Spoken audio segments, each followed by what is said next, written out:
Entrevista com Dávila.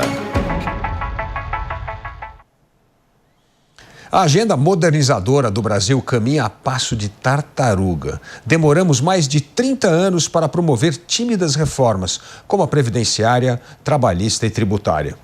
Continuamos a ser uma das economias mais fechadas do mundo, o que nos condena a décadas de baixo crescimento econômico, queda de produtividade e perda de competitividade global. O setor produtivo sofre com a mão pesada de um Estado intervencionista, corrupto, burocrático e capturado pelo corporativismo público e privado. O resultado dessa combinação nefasta está no triste retrato de um Brasil que é recordista entre os países emergentes em tamanho da dívida pública em relação ao PIB e na cobrança de impostos e também na judicialização tributária e trabalhista. Uma maneira de escapar dessa armadilha do subdesenvolvimento e acelerar as reformas modernizadoras é pavimentar o caminho para o Brasil ingressar na OCDE, a Organização para a Cooperação e Desenvolvimento Econômico. Trata-se de uma espécie de clube dos países ricos que estabeleceram normas e parâmetros para uniformizar leis, regulamentação e regras, o que ajuda a criar um ambiente de negócio estável, previsível e propício para impulsionar a competitividade, produtividade e inovação. Marcelo Guaranis é a arma secreta do Brasil que trabalhou durante anos para preparar o país para entrar na OCDE. Ele serviu mais de 20 anos na administração pública em vários governos. Seu último cargo foi secretário executivo do Ministério da Economia na gestão do ministro Paulo Guedes. Hoje, ele é sócio do Demarest Advogados. Marcelo Guaranis é o nosso entrevistado de hoje. Marcelo, seja muito bem-vindo à Entrevista com Dávila. Muito obrigado, Dávila. Obrigado pelo convite e pela alcunha, né? Arma secreta. Mas é mesmo, porque esse é um tema tão importante que sempre é discutido por trás das cortinas. Nunca está nas manchetes dos jornais, quando deveria estar. E você vem há anos trabalhando, preparando o terreno para esse ingresso do Brasil na OCDE. Então, conta para nós um pouco como que vem sendo esse trabalho, aliás, como você começou lá atrás e que avanços nós fizemos? Porque a imagem quem está de fora é que nós só retroagimos, mas parece que nós já tivemos algumas conquistas que ficarão para sempre, e você é o autor delas. Não, participei muito, acho que é uma equipe grande, muita gente, né? Tudo no governo são grandes equipes, né? Seguindo juntas em desafios que às vezes demoram muitos anos para serem completados, né? Esse é um deles. A primeira vez que eu fui na OCDE foi em 2003, eu era de um órgão do Ministério da Fazenda que cuidava de concorrência e regulação, participava muito dos comitês de concorrência da OCDE. E fiquei muito impressionado com as discussões, porque são onde se encontram países parecidos conosco, né? Países democráticos, ocidentais, capitalistas, que passaram por reformas importantes e estão avançando, né? E ali é uma fonte para a gente discutir várias políticas públicas, vários setores, e é uma fonte muito interessante. Então, eu participei de várias reuniões de 2003 a 2007 lá, e muita coisa a gente traz para cá e aproveita para mudar as coisas aqui. Então, por exemplo, discussões sobre concessões de rodovia, discussões sobre leilões para fazer concessões, como implementar mais concorrência, como melhorar o ambiente competitivo no Brasil, isso tudo você consegue ver bem na OCDE, como os países fizeram para melhorar os seus países e o que a gente pode aproveitar para cá. Então, com base nisso, a gente sempre entendeu que era muito importante o Brasil se aproximar. O Brasil é o país não membro da OCDE que tinha historicamente a maior participação em comitês, em discussões, participava bastante já, desde a década de 90. E trazíamos, uma vez ou outra, coisas importantes para cá. Mas a gente nunca teve a disposição para dizer, queremos virar membros. Apesar da OCDE sinalizar. A OCDE tinha boa vontade, dizendo, ao Brasil, a gente quer que você fique mais próximo. É importante ter um país em desenvolvimento do tamanho do Brasil participando da organização. Foi em 2017 que a gente conseguiu uma convergência de forças, né? O governo Temer tinha começado, ele tinha uma intenção de fazer uma agenda de reformas, e a gente casou a história, poxa, agenda de reforma, por que não seguimos aquele guia que os países desenvolvidos já passaram, países democráticos, capitalistas, desenvolvidos como nós. E aí tentamos nos aproximar mais. Finalmente conseguimos fazer com que o presidente do Brasil mandasse uma carta para a OCDE dizendo, quero me tornar membro. Mas isso é um processo longo, né? Depois que você manda a carta, a OCDE tem que dizer para você, ok, concordo, e vamos andar num processo chamado roadmap. Tem um roadmap de um trabalho para você virar membro, que aí você vai revisar todas as suas políticas. Você vai analisar, por exemplo, uma política de corrupção, uma política de abertura de mercados de capital, política de preços de transferência de empresas multinacionais, ver se isso está adequado com o que a OCDE preconiza, para poder, então, alterar a sua regulação, sua política, sua lei, para poder apresentar para a OCDE e aí sim está preparado para virar membro. Processo que pode demorar aí de 3 a 5 anos. Apesar de ter mandado a carta em 2017, o Brasil só teve uma resposta positiva da organização em 2022. Eram 6 países que estavam em busca dessa autorização para começar. Isso demorou um tempo, perdemos tempo. Em 2022 entramos formalmente no processo de acessão. Mas de 2017 até 2022 avançamos bastante, né? Eu acho que esse é o ponto.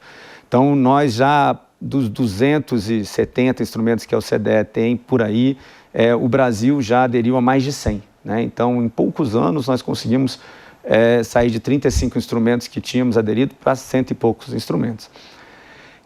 Isso é muito difícil retroceder. Tá? Eu costumo chamar de política de catraca, Dávila, que vai para frente, para trás não dá, é difícil. Às vezes dá uma forçada, mas eu acho que avançamos bem em muitas áreas da OCDE. Era uma política prioritária para o governo Temer, era uma política prioritária para o governo Bolsonaro. Neste governo nós não vemos como uma prioridade, mas também não retrocede. Então acho que está ali parado para a hora que virar prioridade de novo. Está em banho-maria. Está em banho-maria. Bom, apesar de estar em banho-maria por uma questão política. Agora, primeiro vamos tratar da questão técnica, depois voltar na questão política. A questão técnica, essas catracas que nós avançamos, já obrigou o Brasil a uniformizar algumas regras, regulação e normas com a OCDE? Sim. Acho que tem várias coisas que nós avançamos bem. Política de concorrência é um belo exemplo. Certo. O Brasil é uma boa referência em política de concorrência no mundo. Nós temos assento já no Comitê de Concorrência. Então, o órgão de concorrência, o nosso CAD, né, o sistema de concorrência brasileiro, é uma boa referência já. Mas avançamos coisas muito importantes. Então, por exemplo, o Código de Liberalização de Capitais. Havia muitas restrições para movimentação de capital para o Brasil, para fora. Isso é importante para o OCDE que tenha flexibilidade, comércio, né, e movimentos financeiros. Nós conseguimos virar signatários do Código de Liberalização de Capitais, então um movimento importante da nossa movimentação. Tem coisas importantes que foram reduzidas, por exemplo, o IOF sobre transações financeiras foram sendo reduzidas ou gradualmente reduzidas, algumas retrocederam, mas então, é possível de se voltar. Aliás, o IOF era para acabar. Nós tínhamos uma data para extinguir o IOF, aí esse governo resolveu. Essa catraca voltou para trás. Essa cedeu. A questão do IOF sobre cartão de crédito, por exemplo, compras internacionais, é um exemplo que acabou voltando. Mas eu acho que é um evento simples, a gente é rapidamente resolvível, na hora que se quiser seguir o caminho de novo no OCDE. Um exemplo muito importante, Dávila, que era um ponto de resistência da própria Receita Federal, é essa discussão de preços de transferências. É como empresas multinacionais fazem transações entre elas. Sempre foi uma bronca de todo mundo que tem investimento no Brasil, como o Brasil cuidava dessa legislação, como tributava esses preços de transferência. Era diferente do mundo inteiro, a gente tinha um modelo nosso. Mas a Receita entendeu isso como um problema, que afugentava investimentos, piorava o ambiente de negócio e conseguiu fazer um trabalho hércules e rápido, né? Mas com apoio da comunidade internacional, com apoio da CNI, né? O setor produtivo ajudou e nós conseguimos finalmente aprovar uma nova legislação. Aí, no final de 2022, essa foi aprovada, vingou, e é um exemplo de catraca que ficou. Que foi uma medida provisória em dezembro, que foi aprovada já no governo Lula em 2023 e foi sancionada. Então, é um exemplo bom, que melhora o ambiente de empresas multinacionais. E só avançou por causa da OCDE, porque essa não avançaria se não tivesse essa pressão para entrar na OCDE. Então, essa é uma outra pergunta que sempre me intriga. Essa discussão técnica com a OCDE não é um ótimo argumento para avançar a agenda modernizadora no Brasil? Porque o político pode chegar para o presidente ou o ministro da Fazenda pode chegar ao Congresso e falar, gente, a gente tem que fazer isso aqui para poder entrar na OCDE. Ou seja, usar a OCDE como uma forma de pressão saudável para uma agenda modernizadora do Brasil? Com certeza. A OCDE acho que tem 2 grandes objetivos, né? Nos ajuda para 2 grandes coisas. O Brasil tem um ambiente de negócio muito complexo, né? Difícil, regulação pesada, um sistema tributário ainda muito complicado, né? Esperamos que a reforma tributária simplifique isso. mas temos, né, um sistema trabalhista muito oneroso, de novo, um sistema regulatório pesado, a gente tem muita intervenção na economia, uma burocracia pesada. Então, o que entendemos que é importante? Melhorar o ambiente de negócio. Queremos atrair mais investimentos no Brasil. E quando você é uma empresa e vai pensar em fazer investimento na Tailândia, em Colômbia, você tem que tomar decisões, ou no Brasil, você vai ver se vale a pena, né? E você entender se você está botando dinheiro num ambiente que realmente vai te dar segurança para você recuperar seu investimento, é muito importante. Então, melhorar o ambiente de negócio é isso, né? A OCDE é uma ótima moldura para servir da gente de exemplo de onde a gente tem que chegar no nosso ambiente de negócio. Quais são as regras que nós temos que ter para ter um bom ambiente de negócio. Então, é um objetivo. E o processo de entrada é um catalisador. Então, eu quero entrar rápido. Então, eu sempre tive o objetivo, quando a gente começou o processo de acessão, eu dizia, dá para fazer em 2, 3 anos, que é para acelerar as reformas. O CDE resistia, não, demorar uns 5 anos. Eu falei, a gente se prepara, a gente se organiza para fazer isso. Então, catalisa essas reformas. Então, são os 2 objetivos. Eu me dizer como eu devo fazer uma reforma, e o segundo, me dá pressa. Isso que você está dizendo. Eu, dentro do Congresso, para aprovar isso, eu preciso aprovar isso aqui para entrar na OCDE. E entrar na OCDE é bom para o país, para poder atrair mais investimentos. Tem fundos, tem determinados gestores de dinheiro que só põem dinheiro em países que são da OCDE. Então, na hora que a gente entra, isso já dá um fluxo financeiro, já diminui o custo de capital. Isso é muito interessante, né? Todo mundo quer capital mais barato e mais abundante. É verdade.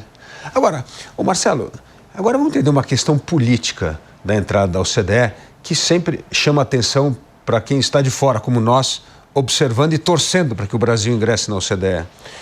Nós tivemos 2 presidentes da República muito comprometidos com o ingresso do Brasil na OCDE. Foi o presidente Michel Temer e foi o presidente Bolsonaro. Aliás, o ministro Paulo Guedes era um fã da entrada da OCDE. Por que nós não conseguimos avançar com esse processo politicamente, já que nós tínhamos 2 presidentes da República que entendiam a importância do Brasil ingressar na OCDE? Por que a OCDE, nesse caso, entre aspas, refugou a entrada do Brasil? Excelente pergunta. É uma questão de timing muito importante, né? Acho que Temer, quando encaminhou a carta, tinha um pouco daquela pressão da comunidade internacional, da discussão sobre a legitimidade, se era um presidente que, de fato, teria capacidade de levar aquilo em frente, né? Se a próxima mudança de governo, né? Lembrando que o governo Temer durou 2 anos e meio, manteria aquele mesmo compromisso que foi feito. Então, tinha um pouco dessa discussão. Mas tinha uma coisa maior. Quando o Brasil encaminhou a carta, tinha mais 5 países na fila para entrarem nesse processo de acessão. Argentina, Peru, Croácia, Romênia e Bulgária. E uma discussão sobre quantos países iam entrar, porque isso gasta recurso da OCDE. Imagina você uma organização, você tem que analisar a legislação de vários países. Então, fazer 5 de uma vez é um custo para eles. Fazer 1 por vez é diferente. Fazer 2 é diferente. Então, tinha também essa discussão de como seria essa fila para a entrada. E lembrando que tinha também ainda uma discussão, até já no começo, na rescaldo do primeiro governo Trump, dos organismos multilaterais, né? Trump nunca gostou. Trump não gosta, não quer botar dinheiro ali. Então, isso pesa. Então, eu não vou tomar essa decisão se eu não tenho dinheiro. E aí fica esse imbróglio político internacional. A gente dizia que isso era uma pena, porque a gente teve finalmente um alinhamento do Brasil com a organização. A organização sempre quis que a gente entrasse. Quando a gente finalmente consegue governantes que querem entrar, a gente não tem o apoio da organização, né? Realmente é uma questão de timing muito ruim. A questão da legitimidade, da discussão sobre legitimidade com Temer, cai quando o Bolsonaro entra e bota isso como uma prioridade de política internacional. Então, poderia essa ideia dizer, não, agora tem um presidente que está comprometido, vamos andar. Mas os processos de organismos internacionais também são lentos, né? A gente só viu isso destravar em 2022, quando a Rússia invade a Ucrânia, ou na prévia disso acontecer, o movimento das forças internacionais quis já botar mais países próximos dos países europeus, dos Estados Unidos, desse eixo ocidental. Então, é um pouco da movimentação que a gente viu. E aí, finalmente, destravou, né? Uma pena ter sido tarde para aqueles que estavam engajados, né? Um eventual segundo governo Bolsonaro eu acho que também manteria a prioridade, né? O governo Lula, eles são próximos da OCDE, participam das reuniões, participam dos comitês, mas não tem, por exemplo, a mesma discussão de prioridade, do ponto de vista de política externa, nos parece, e até de governança. O governo Bolsonaro tinha uma secretaria especial só para tratar de OCDE. No governo Lula, isso volta para o Itamaraty, né? É o órgão que faz nossas relações internacionais, Mas está acompanhando, né? O Brasil continua andando, mas não com o mesmo alarde que era feito antes. Mas eu me lembro até de um episódio diplomático que o presidente dos Estados Unidos, então, Joe Biden, queria acelerar o processo. E aí o presidente Lula falou, não precisa ir com tanta pressa, não. Então, ou seja, na hora que nós tínhamos o timing perfeito que eles queriam acelerar, nós queríamos retardar. É uma discussão de timing sempre, Dávila. Tá difícil casar os dois lados, né?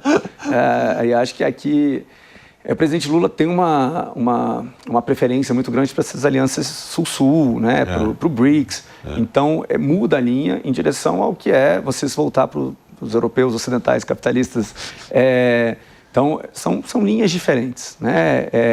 Do ponto de vista técnico, a gente sempre entendeu que, poxa, é uma oportunidade até para a OCDE. E eu cheguei a focalizar isso numa grande reunião lá que tivemos. Nós seríamos o único país que estaria no G20, nos BRICS e na OCDE ao mesmo tempo. Então, o Brasil como uma ponte para o mundo, né? Seria muito interessante a gente ser uma ponte para os BRICS, é um país que está ali sentado na OCDE, mas conversando com os BRICS também. Então, isso é interessante. Tem-se o lado também de, poxa, será que eu tenho que fazer uma aderência total a tudo que eles mandarem? Tem países que, politicamente, vão tentar resolver problemas bobos negociais com a entrada da OCDE. Cabe ao Brasil manter sua posição. Olha, fiz tudo o que eu tinha que fazer, eu não vou resolver problema pontual aqui. Eu não tenho que aderir de uma forma unilateral a tudo que vocês fazem. E a gente tem que manter nossa posição. Mas, de qualquer forma, teríamos benefício, né? De novo, aqui não é nem entrar como membro. O importante é o caminho. Você perseguir o caminho é onde você faz suas reformas.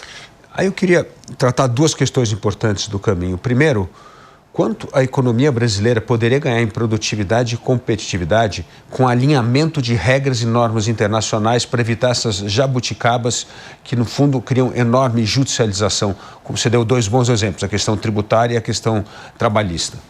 Eu não vou ter números, Dávila, mas assim, o ganho é grande, né? E é difuso, né?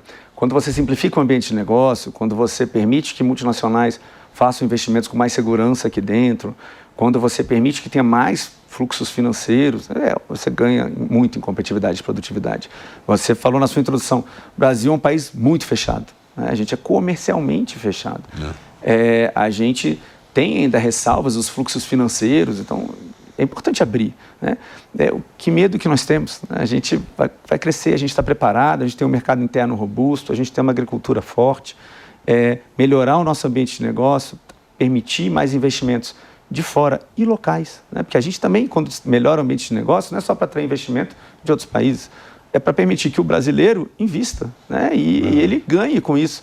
Peguei o meu voo de Brasília para São Paulo, do lado de um cara que era o primeiro voo dele, vindo do interior de Rondônia.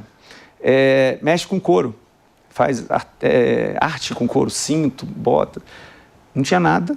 Começou a fazer videoaulas e aprendeu a fazer os produtos, começou a vender e postar no Instagram e cresceu. Está crescendo na região dele, é uma cidade distante de Porto Velho até, mas foi chamado por produtores de São Paulo para vir para cá participar de um grande workshop para encontrar os artesãos em couro, que é onde vai gerar negócio. Esse cara não tinha nada, pegou o primeiro voo dele com a família, hoje, e você vê como é importante ele poder investir. É para isso que a gente está trabalhando, não é só para ter investimento francês, americano, espanhol no Brasil, é para o brasileiro poder investir, né? Quando a gente está falando de melhorar o ambiente de negócio, é de cada um de nós podemos construir a nossa vida com o nosso próprio esforço, né? Eu investir em alguma coisa, eu ter capacidade de gerar isso. Então é isso, gerar essa produtividade e competitividade para todo mundo. Agora, por que o setor privado não se mobilizou de maneira muito mais contundente na defesa da entrada do Brasil na OCDE? Porque isso que você está falando me parece tão óbvio, assim, devia ter lobby do pequeno produtor de couro até a Federação da Indústria e Comércio, todos mobilizados em torno de uma pressão política da sociedade civil e principalmente do setor produtivo para ingressarmos na OCDE. Por que isso não aconteceu? Você vê determinados setores achando isso importante, tá? Tem gente que nos ajudou, por exemplo, nesse momento em que a gente precisava destravar a discussão na OCDE, e a gente precisava de um ok do governo americano, do Trump ainda, por exemplo. Então, a gente movimentou muito as empresas americanas que têm negócios aqui. Então, nos ajudou muito a AmCham e a US Chamber, e a US Business Council. nos ajudou muito nessa movimentação. A gente conversou com muitas empresas americanas que têm negócios aqui e têm negócio lá, para que lá nos ajudassem a fortalecer a necessidade de ter um apoio aqui. Então, a gente via essa movimentação. Talvez não tenha de outros setores, que talvez as pessoas não percebam tanto, mas todos os setores que entendem disso vêm a nós pedindo isso como uma agenda, tá? Realmente, você tem um ponto interessante. Por que vocês não fizeram agora, na mudança de governo, não botam isso como uma agenda prioritária, né? Era realmente a se pensar. Talvez não tenhamos comunicado a importância e os ganhos disso de uma forma tão contundente. Mas tivemos apoio, né? Acho que só não temos apoio para manter essa agenda. Mas o apoio privado sempre foi muito importante. Eu sempre brincava que a gente queria um Twitter do Trump apoiando a gente. E a gente conseguiu. No final das contas, o Trump apoia... já no governo Bolsonaro, ele diz, não, estou apoiando e faz a mensagem chegar a Paris. Agora, um ponto interessante, nós então tivemos uma mobilização pontual do setor privado, mas não com uma agenda do setor privado que transcendesse governos, né? Então esse é um ponto importante, né? Sim, lembrando novamente, CNI nos ajudou muito nessa discussão do preço de transferência, tivemos debates feitos pela CNI junto do apoio do governo britânico. A gente percebe movimentos já de organização, mas realmente não há uma cobrança para essa agenda continuar. Eu, pelo menos, não percebo. Mas seria interessante ver isso. Agora, Marcelo, qual foi a estratégia do governo? Eu me lembro, né, o Paulo Guedes sempre muito favorável à agenda da OCDE, mas qual foi a estratégia do governo para persuadir o parlamento, deputados e senadores que tínhamos que votar essa matéria? Porque, afinal de contas, pode ser bom para a sociedade, mas alguém pode achar que o custo político é muito alto de aprovar um negócio desse. Como é que foi a estratégia de convencimento, esse corpo a corpo no Congresso Nacional? Eu acho que essa parte de tudo que a gente precisou de Congresso... Para a OCDE tem coisas que precisam de Congresso, tem coisas que não precisam. Então, por exemplo, a discussão do preço de transferência precisa de Congresso. E aí é a agenda normal de convencimento de senador e deputado. Você tem que levar os assuntos lá, explicar os benefícios. Quando é muito difuso, às vezes é mais fácil passar, né? Por exemplo, governança de agências reguladoras.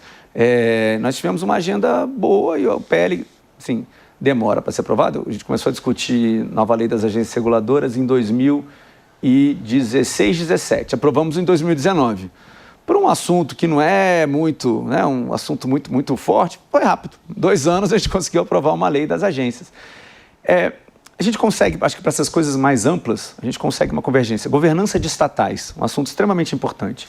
Depois da Lava Jato, veio muito rápido uma nova lei para as empresas estatais. A lei das estatais, famosa. A lei das estatais. É um reflexo da Lava Jato, um momento político importante, que a gente aproveitou para mudar a forma de governança das estatais. Dali derivou a lei das agências reguladoras. Então, aproveitar esses momentos para poder fazer o Congresso aprovar.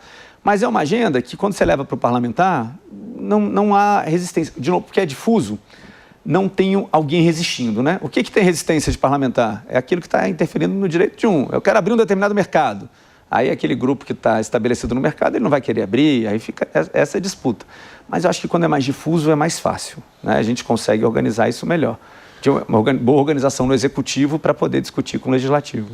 Marcelo, você tocou num ponto muito importante, que são as agências reguladoras. Na verdade, elas foram criadas lá no governo Fernando Henrique e eram para ser órgãos absolutamente técnicos, blindados de indicação política, uma espécie de banco central, né, que tivesse independência, principalmente para poder fiscalizar os setores estratégicos, né?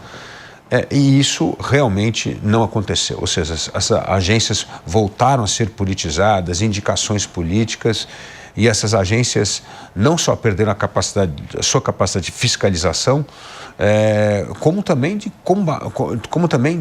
governar tecnicamente os setores.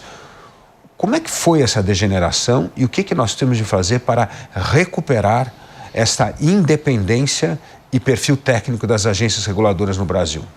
Dávila, eu acompanho agências, né, muito tempo, acho que desde a criação dela, no Ministério da Fazenda, a gente acompanhava elas. Eu fui da ANAC, fui presidente da ANAC de 2011 a 2016, senti muito na pele as dificuldades de uma agência. Daí a lei das agências reguladoras ter incorporado coisas que entendíamos como muito importantes para a sobrevivência das agências.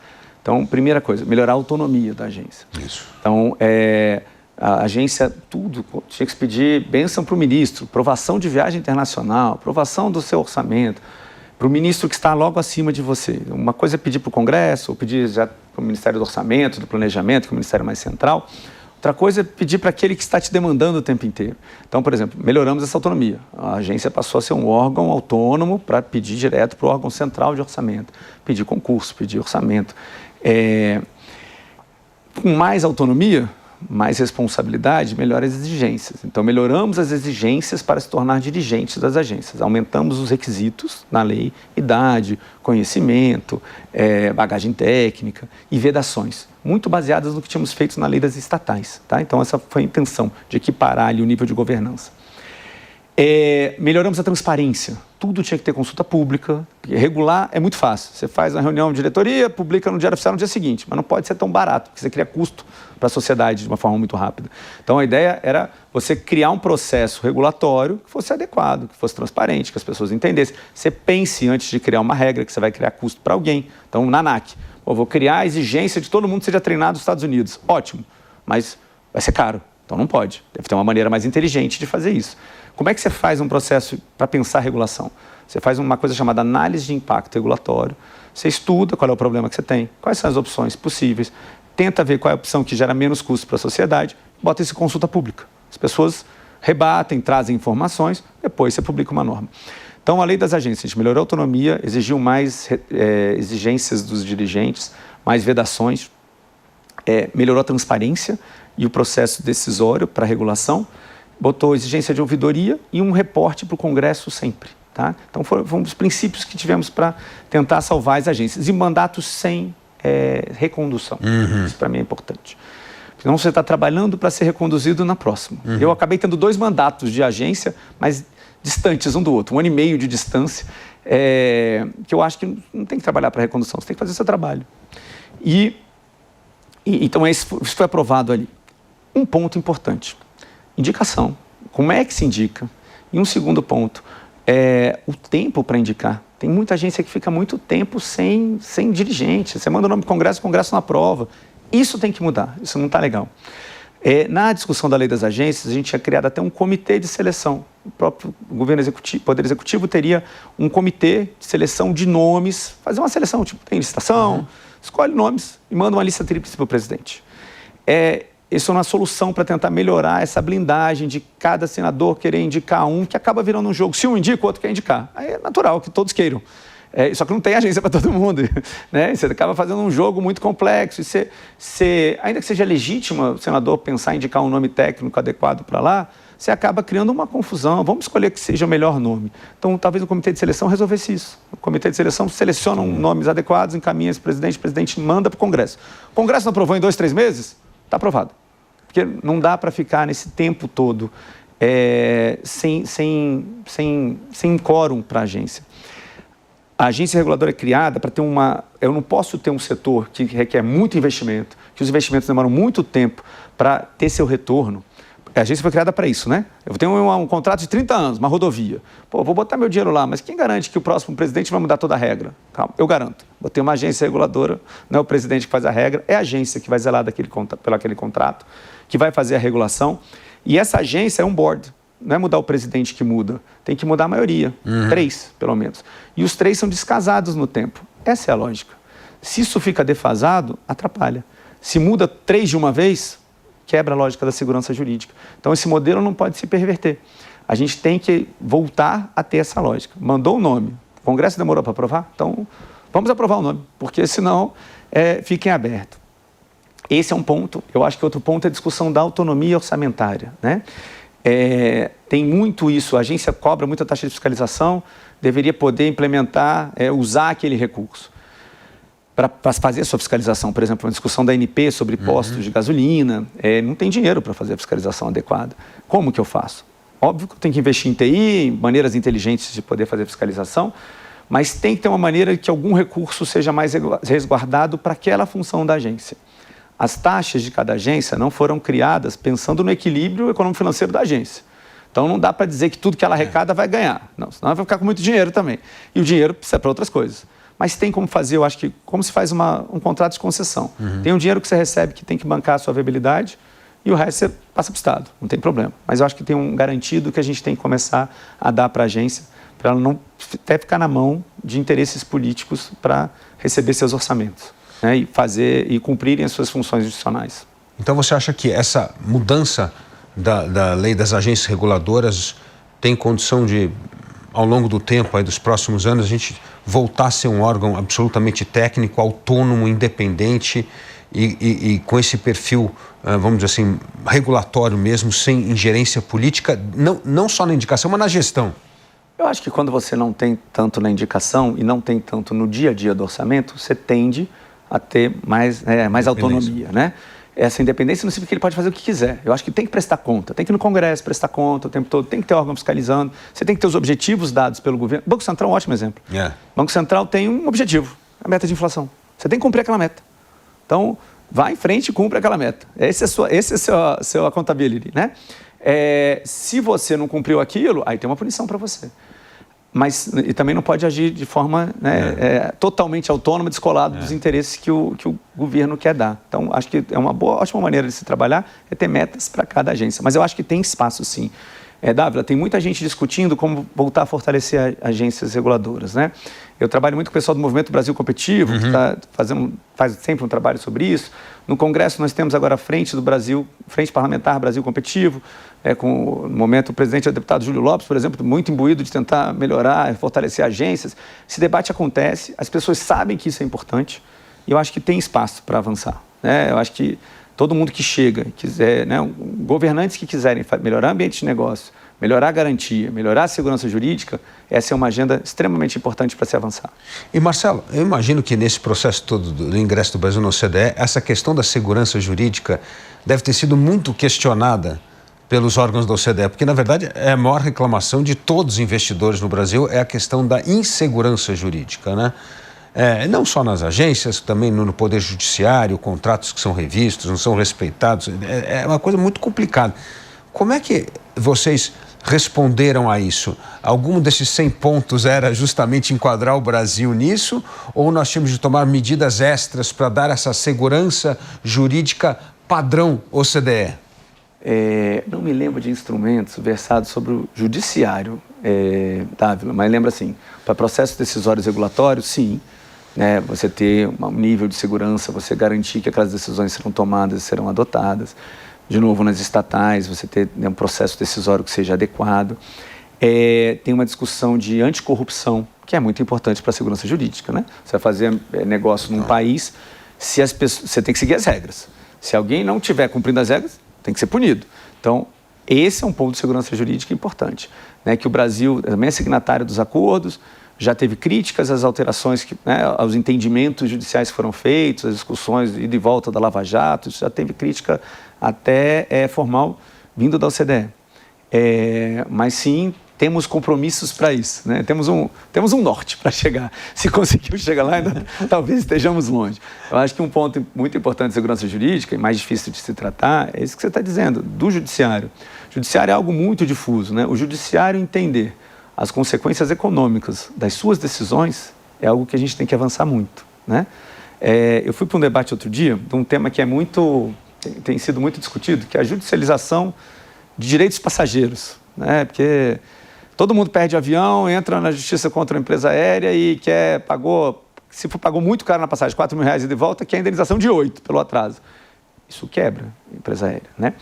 Isso acabou sendo, o Brasil, salvo engano, ele tem 98% das ações judiciais contra as empresas aéreas no mundo estão no Brasil. Virou uma indústria. Então, todo mundo, você chega aqui em Congonhas, abre seu Instagram, vai ter uma propaganda de um escritório dizendo, seu voo atrasou? Receba a sua indenização em 5 minutos, porque ele compra o seu direito de indenização e depois vai entrar na justiça para recuperar. Sensacional. Isso é uma discussão interessante, porque o juiz, às vezes, vê o caso individual. Esse caso individual, uma pessoa que perdeu uma reunião, um casamento, e dá uma indenização. Quando você junta esse conjunto de indenizações, está sendo um prejuízo bilionário para as empresas aéreas. Qual é o efeito secundário disso? Você impede que uma nova empresa queira entrar no Brasil. Você tem empresas low cost que estão atuando na Argentina, que estudaram vir para o Brasil e desistiram. Falaram, essa judicialização, eu não vou. Esse é um risco de segurança jurídica das nossas decisões judiciais, né? A gente tem que entender os efeitos econômicos das nossas decisões judiciais. E deixa a passagem mais cara também, porque é óbvio, tem que transferir para preço. É óbvio, porque o cara não vai ficar em prejuízo, né? O agente não fica em prejuízo. Então, Eu fui para um debate outro dia em que tinha um determinado representante do Ministério Público e alguém discutiu os efeitos econômicos. Esse negócio de efeito econômico, vocês só estão preocupados com isso, vocês não analisam o efeito jurídico. E meu ponto é a gente ignorar o efeito econômico, ignorar o efeito da lei da gravidade. Né? Você pode não concordar, mas existe. Né? O efeito econômico vai existir. Então, assim, você querendo ou não, você tem que entender o efeito, para entender os efeitos que vão ter da sua decisão. Isso, acho que para a justiça lato sensu, né? Acho que todo mundo tem que entender bem os efeitos das suas decisões sobre, né, um ambiente de negócio. Recentemente, teve uma discussão até no Supremo, né, sobre o caso da SpaceX com a X, né, que você foi atrás dos ativos da SpaceX para poder resolver a dívida da X. Isso é um problema de segurança jurídica, porque o investidor olha aquilo, mas vai ser assim a regra agora? Eu vou botar meu dinheiro numa empresa e a minha ação na outra pode ter problema. Como é que eu lido com isso? Isso é um problema sério. Tecnicamente, é importante todo mundo entender os efeitos. Às vezes a intenção é boa, mas o efeito econômico é ruim, é nocivo para o país. Mas, pelo que você colocou, o judiciário não foi envolvido nessa grande discussão de OCDE. Isso ficou para um... Deve estar naqueles outros 100 outros itens que precisa... Eu confesso, Dávila, que eu não sei se tem algo que envolve eles diretamente. Mas faz parte do trabalho até dessa sessão da OCDE você sensibilizar o judiciário e o legislativo. Então, nas etapas de aproximação e do processo de acessão que a gente coordenava junto do Palácio do Planalto, junto do Itamaraty, tinha até missão com os parlamentares para levar para lá, trazer a OCDE para perto do judiciário para eles entenderem os objetivos. Como tudo, você tem sempre que tentar explicar para as pessoas coisas que às vezes estão distantes, né? Até nesse sentido que você disse. Por que a sociedade civil organizada não se movimentou para manter o projeto, né? O projeto não retrocedeu, está aí, só não está andando na mesma velocidade, né? Nos governos anteriores, tinha uma instância cuidando do processo OCDE. Então, é para fazer rápido. Então, para fazer rápido, tem que estruturar um órgão na Presidência da República, na Casa Civil, que demanda a velocidade, ali que coordena a velocidade dos movimentos do governo. Então, isso faz diferença. Agora, Marcelo, se o próximo presidente da República for uma pessoa pró-mercado, que acredita a importância de melhorarmos o ambiente de negócio e quiser acelerar o processo de entrada do Brasil na OCDE, essa meia maratona que ainda falta correr aí, você acha que dá para completar em quanto tempo? Eu acho que um mandato faz. Um mandato faz? Faz. Porque acho que muita coisa já andou. O Brasil tem os seus órgãos, os ministérios, os órgãos, as agências, os órgãos fiscalizadores, o IBAMA, esses órgãos todos já entendem o que é. Como é que um país acelera seu processo? Às vezes, sei lá, o Peru está fazendo a discussão também de virar membro. Precisa saber se todos os ministérios sabem o que é o OCDE, já participam das discussões, sabem os efeitos disso, que aí depois, para fazer o trabalho, dá muito trabalho. Aqui no Brasil não, todo mundo sabe. Então, todos os órgãos têm áreas que participam de discussões do OCDE, já participaram de reuniões, já foram para Paris para as reuniões. Não é desagradável ir a Paris, né? Então as pessoas acabam indo muito para participar das discussões. Então esse grau de awareness já está espalhado, as pessoas sabem como é para fazer. Muita coisa já andou. Então o que falta andar está mapeado. Então cumprir tarefa. Mas você já deu uma boa dica aqui para o futuro presidente pró-mercado. Também pode. Assim, concentre-se isso num único órgão dentro do Ministério, seja Casa Civil ou Ministério da Economia, foque num órgão exclusivo, com dedicação exclusiva a esse processo da OCDE. Tem que estar no centro de governo, que é o que a gente chama, né? Quem toma a decisão, quem tem poder de chibata, poder de discutir e chamar os outros ministérios para fazer andar. O governo Bolsonaro criou uma secretaria específica no Temer. No Ministério da Economia, né? Ficava na Casa Civil. Na Casa Civil? Na Casa Civil não, na Presidência da República, porque aí ficava na Secretaria-Geral. A Presidência da República tem vários ministérios dentro, a gente já depende do mandatário para definir onde que fica. Mas, salvo engano, a Secretaria que cuidava do OCDE estava na Secretaria-Geral. E não tem problema, embaixo do presidente é quem tem poder de chamar. Pode fazer um órgão separado, pode botar na Casa Civil, por exemplo, não tem problema. Tem que ser alguém que tenha capacidade de fazer o governo se movimentar como prioridade do governo. Então, por exemplo, o presidente Lula quiser botar isso como prioridade, pode botar no Itamaraty, por exemplo, que tem um relacionamento diplomático, mas o Itamaraty não vai ter força para chamar os outros ministérios para cumprir tarefa. Quem tem força? Geralmente é a Casa Civil, geralmente os órgãos ligados à Presidência da República. Então, a melhor governança para fazer um processo desse andar é criar ou dar força para um dos órgãos que está lá para poder ter esse projeto, né?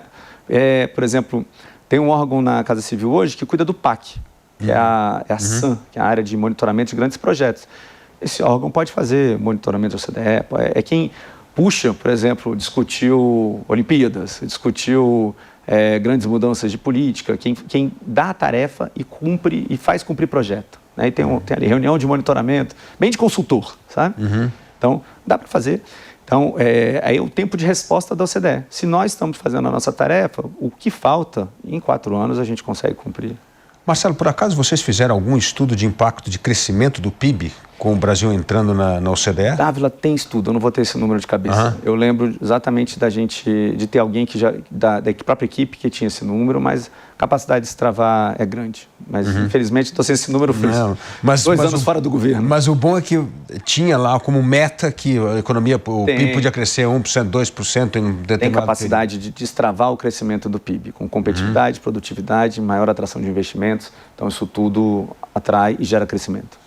Uma outra agenda importante, ligada indiretamente à questão de OCDE, mas que foi fundamental no governo passado, é a história da digitalização do governo. Teve um trabalho muito forte na questão de digitalização. Isso tem algum indicador desse dentro da OCDE ou isso é uma tarefa doméstica para poder preparar o Brasil para o ingresso na OCDE? A OCDE teve uma preocupação grande na digitalização das economias. Então, tinha uma discussão tanto da parte ambiental quanto a parte da digitalização. Eu mesmo fui para reuniões específicas sobre isso, sobre a digitalização da economia. Então, sim, eles ajudam os países a criar políticas de melhorar a digitalização, para catalisar a digitalização, né? E o Brasil, sim, evoluiu muito nos últimos anos, né? Nosso grau de digitalização do governo é impressionante, né? Tudo hoje a gente resolve através de aplicativo no governo. Você sendo funcionário público ou você precisando acessar o governo, você acessa através de modos digitais, né? Não sei se você já usou alguma coisa, mas tanto gov.br, quando você é servidor, tem o SouGov, que também é um aplicativo para você, né? Os nossos documentos, né? Você chega fora, como assim? Você vai tentar alugar um carro em outro país, como assim não aceita minha carteira motorista digital? Que país atrasado? Pior que não aceita não mesmo. Aceita, não aceita. Então, nós nos desenvolvemos muito nessa digitalização do governo. Isso dá ganhos para a sociedade, né? Fazer coisas com o governo facilita. Um exemplo claro que também as pessoas não têm noção. Meu começo de vida de governo, todos os processos, fazia análise dos processos do CAD, você tinha que pegar o processo, analisar. Aí depois você digitava toda a sua nota, imprimia, carimbar a página, rubricar, carimbar a página, rubricar, né? Todos os processos. Quando a gente fez concessões de aeroportos, eu, presidente da ANAC, eu fiz 6 concessões de aeroporto. Cada concessão de aeroporto, o contrato era desse tamanho. Você tinha que carimbar cada página? Rubricar. Não acredito. Daquele contrato. Porque tinha um contrato e um edital. O que se fazia? Pegava os contratos, botava na minha mesa de reunião, ficava fazendo reunião, pedia licença para a pessoa que eu estava recebendo. Gente, eu estou fazendo atos automáticos enquanto vocês estão aqui. Ficava rubricando. É mesmo? Uma semana. Não tem DocSign, não? Hoje em dia, tudo é feito de forma digital, né? Você tem o DocSign, mas no próprio governo, a forma de você tramitar processos era um sistema eletrônico, que você faz a nota, você resolve, você faz tudo ali dentro.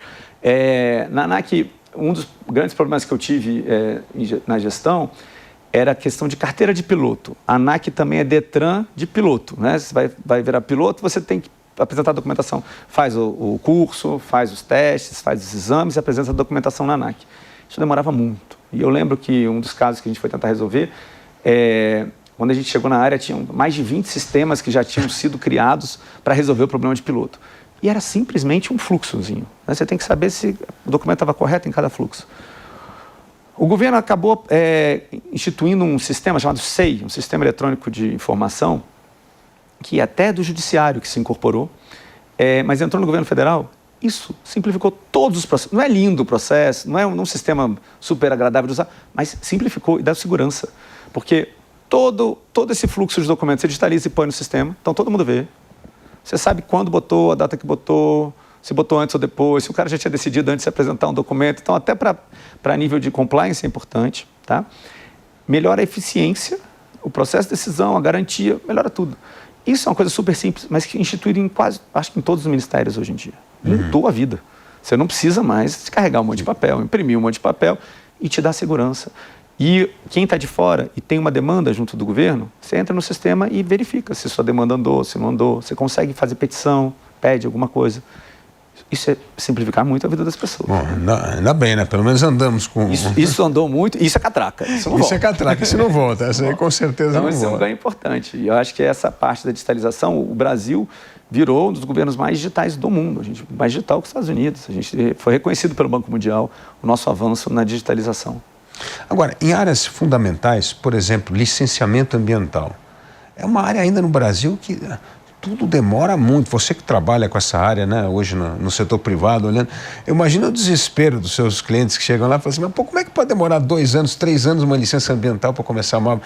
Olha, tem uma Ferrogrão parada, é um tempo até hoje parada no STF com uma discussão de impacto ambiental e isso trava completamente a produção brasileira. Como é que você vê essa questão, principalmente nesse foco de agilidade nesse setor que é tão importante? Eu acho que a gente acabou de ter uma grande discussão no Congresso sobre licenciamento ambiental, né?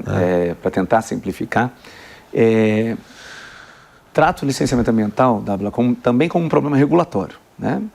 Eu tenho uma coisa que eu preciso proteger, o meio ambiente, é uma coisa difusa, que se eu deixar as pessoas individualmente não vão proteger, até economicamente eu preciso tratar isso de alguma forma. Eu crio uma regra para proteger. A proteção não pode ser proteção total, senão as pessoas não vivem, não respiram, não produzem. Eu tenho que ter uma proteção adequada, que permita o país desenvolver, mas com nível de que eu consiga preservar, né? Eu tiro da floresta, mas reponho. Eu tenho que ter uma regra de preservação. Vou fazer uma comparação com a aviação, que eu sempre gosto. Tem como ter acidente zero na aviação? Não. Você não vai voar. Só que custa... Só não voar. Então, o custo da segurança total é muito grande para a sociedade. Então, eu tenho que ter um risco aceitável para voar. Ambiental também. Eu posso ter proteção total? Não dá. A sociedade não aguenta. Mas eu tenho que ter uma proteção que seja aceitável. Eu tenho que ter preservação, eu não posso acabar com a floresta. Isso tem que ser razoável, né? Então, a minha regra tem que ser razoável. Isso é um primeiro lado de fazer regra. E o segundo regra é de aplicar a regra. São 2 etapas. No Brasil, a gente tem regras que, às vezes, são muito fortes de proteção. Então, uma discussão existe de cavidades, mineração em cavernas. É extremamente rígida. Então, você acaba não podendo fazer nenhuma discussão, nenhuma incursão de mineração em cavernas com determinado grau de proteção que tem. Acaba acontecendo não oficialmente, é ruim. E você não permite desenvolvimento, você não protege da forma adequada.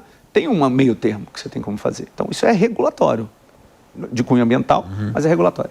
Então, eu criar esta regra é importante e eu aplicar a regra é outra coisa. Porque às vezes você tem uma regra até boa, mas cada um aplica de uma forma, né? A Receita Federal tem muito disso, às vezes. Cada porto, o fiscal implementa de uma forma. Então, dependendo do local que você chegar com a carga, é aceito, não é aceito, entra no código tal, entra no outro código, não tem nada errado, é a forma de aplicar.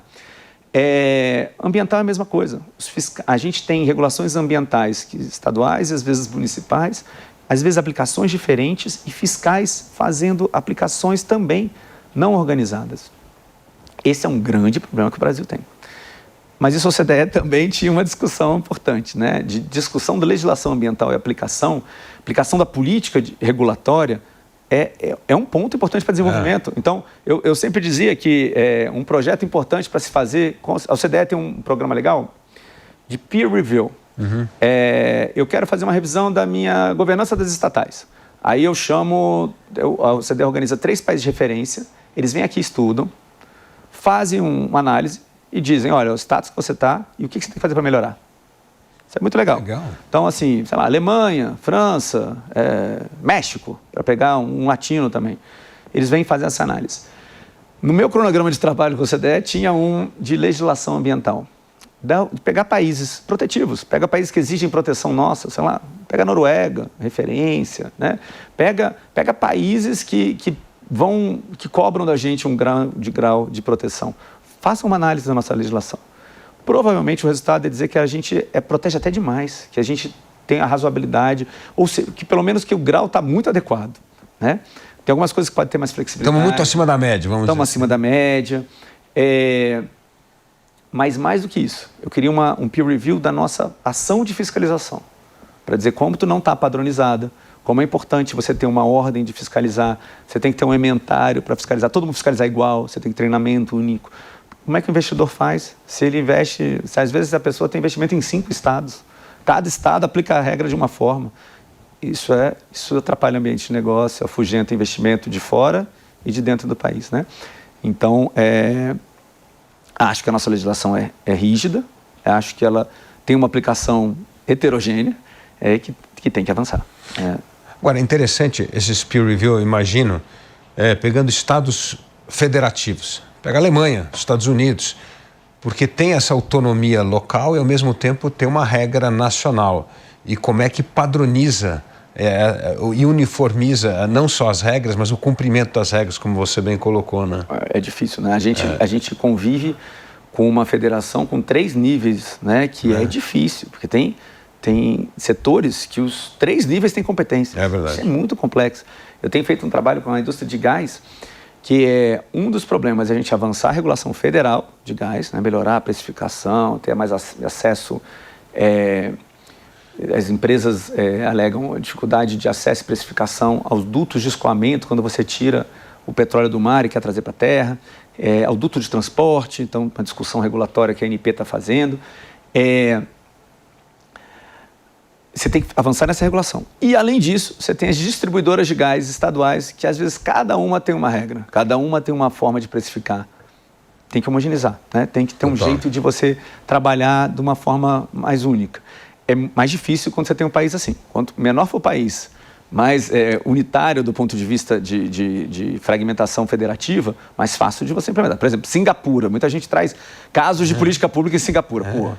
Belo Horizonte é do tamanho de uma ilha sem regras de proteção ambiental, né? Porque 1/3 do país é aterro no mar. Então, assim, não dá para comparar com Singapura. Tem que comparar com alguma coisa complexa. Estados Unidos, México, né? Tem coisas grandes que tem federação, muita gente, barulhenta. Índia, né? Política, reforma tributária na Índia. É legal de trazer como case. Então, implementar a política pública nesse nível é mais complexo. Mas dá para fazer, demora mais tempo, Dávila. Um setor importante, saneamento, por exemplo. Isso. Né? O Brasil super atrasado em saneamento, tinha uma resistência muito grande à discussão de privatização, mas finalmente aprovamos uma lei de saneamento. Sim. Catraca, não voltou atrás. Teve discussão até, mas não voltou. Ela está mantida, né? Tem muitas empresas de saneamento que foram privatizadas, continuam avançando, mas você tem competência principal da municipal. Então, município, né? Tem vários locais que é estado, porque tem região metropolitana, aí sobe para o estado. Mas já é complicado. Agências municipais e estaduais criando uma regulação nova que eles não conhecem. Qual foi a solução? Botar na ANA, na Agência Nacional de Águas, uma competência central de fazer regras que emanem para esses setores, para esses estados, para essas agências menores, né? Para que possa ser uma referência. A gente chama de Sunshine Regulator. É o cara que vai emitir sol para poder iluminar aquele pessoal, poder trabalhar de uma forma mais unificada. Marcelo, você que teve essa grande experiência em governo e agora está no setor privado, está no Demarest, tratando essa questão de regulação, qual é ainda o mato alto que nós temos de cortar para acelerar esse nosso processo de uniformização, de regulação, para aumentar a competitividade e até a produtividade do país? Bom, eu acho que tem coisas que foram importantes que nós avançamos. Por exemplo, como eu disse para você, essa exigência de um processo regulatório tem que pensar antes. Como eu falei, fazer regra é muito fácil. O Brasil tem muita regra colocada né, para a economia, e eu crio uma regra, no dia seguinte o setor privado, o empresário, o cidadão tem que cumprir. Não pode ser fácil. Eu tenho que pensar antes de fazer. Eu tenho que dizer por que eu estou criando uma regra. Eu tenho que ouvir a população, fazer a consulta pública. Essa exigência de um processo regulatório melhor já foi introduzida na lei das agências reguladoras para as agências reguladoras. Na lei da liberdade econômica, a gente conseguiu também botar a exigência dessa análise de impacto regulatório para outros reguladores. Então, por exemplo, o IBAMA tem que fazer análise de impacto regulatório, mas só mandar fazer diferente do cara fazer de forma adequada, né? Então, isso é um processo, Dávila. As pessoas não mudam de um dia para o outro, mas vão exercitando. Então, eu acredito que a regra que vai ser feita daqui a 5 anos vai estar melhor do que há 5 anos para trás, né? Processo evolutivo de todo mundo. Isso, para mim, é mato alto, porque eu tenho um passivo regulatório gigante no Brasil, mas eu tenho uma enxurrada de regra todo dia. Se eu consigo estancar pelo menos a regra todo dia, já é um começo. Só que deu uma melhorada. Eu tenho que reforçar essa exigência de se pensar antes de fazer regra. Eu continuo fazendo regra demais. Isso no executivo. No legislativo é um outro problema. Eu faço leis o tempo inteiro que tem um aspecto regulatório, que geram distorções, que também tem que passar por um processo de impacto regulatório. Né? Senão não adianta. Você controla o executivo, mas o legislativo continua criando. Eu tenho feito uma discussão com o setor de energia elétrica, que um dos grandes problemas são os benefícios que são colocados em lei. São os subsídios cruzados. Exatamente. É a forma como todos nós pagamos um monte de coisa da nossa energia elétrica que está dando sinais errados para quem investe, para quem coloca, né? Tem que segurar. Então, qual é a solução? Tentar limpar esse tanto de benefício que tem na legislação para poder dar um sentido melhor. Então, fazer com que o executivo já está mais endereçado na produção de regras. É importante que o legislativo também tenha essa marra, né? Eu sempre defendi 2 tipos de avaliação. A avaliação de regras, você tem que segurar a regra, a regulação, e a avaliação do gasto. A gente cria política e gasta dinheiro todo dia sem fazer a avaliação adequada. E a gente não tira uma política de gasto para criar outra. A gente só adiciona. É por isso que o nosso orçamento, né, não para de crescer, né, o número que você colocou inicial, nosso gasto não para de crescer. Porque eu tenho que fazer um trabalho de escolha. Você não faz isso na sua casa? Né? Na minha casa, para eu poder botar um menino no inglês, eu tenho que talvez tirar do futebol. Eu tenho que equilibrar, porque eu não vou conseguir fazer tudo. É a mesma coisa. Eu tenho que pensar o que é melhor para o país. Então, eu tenho que analisar o gasto. Eu tenho que analisar a regulação. Isso o executivo já tem mais ou menos organizado. É muito importante que o legislativo também faça. E no judiciário também. E o judiciário é a próxima etapa. O judiciário também tem que ter essa noção dos efeitos econômicos. De novo, ignorar o efeito econômico é ignorar a lei da gravidade. Você pode não gostar, mas ela está lá. Você tem que adotar. É isso aí. Né? Marcelo, muito obrigado pela entrevista. Foi um ótimo papo aqui sobre o futuro do Brasil na OCDE. Alguma hora nós vamos entrar nesse clube. Acho que falta um empurrão final, quem sabe a partir de 2026. Com certeza. Muito obrigado pelo convite. Eu acho que a gente tem um rumo, a gente está avançando. Às vezes vai devagar, mas a gente vai avançando. Eu já pedi pro pessoal, só quero estar lá na cerimônia no dia da entrada. Briguei muito. Você merece. Muito obrigado. E a gente fica por aqui. E para você que gosta do jeito Jovem Pan de notícias, não deixe de fazer a sua assinatura no site jp.com.br.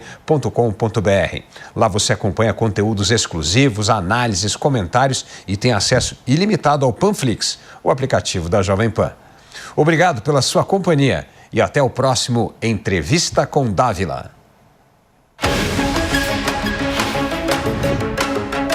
Entrevista com Dávila. A opinião dos nossos comentaristas não reflete necessariamente a opinião do Grupo Jovem Pan de Comunicação. Realização Jovem Pan.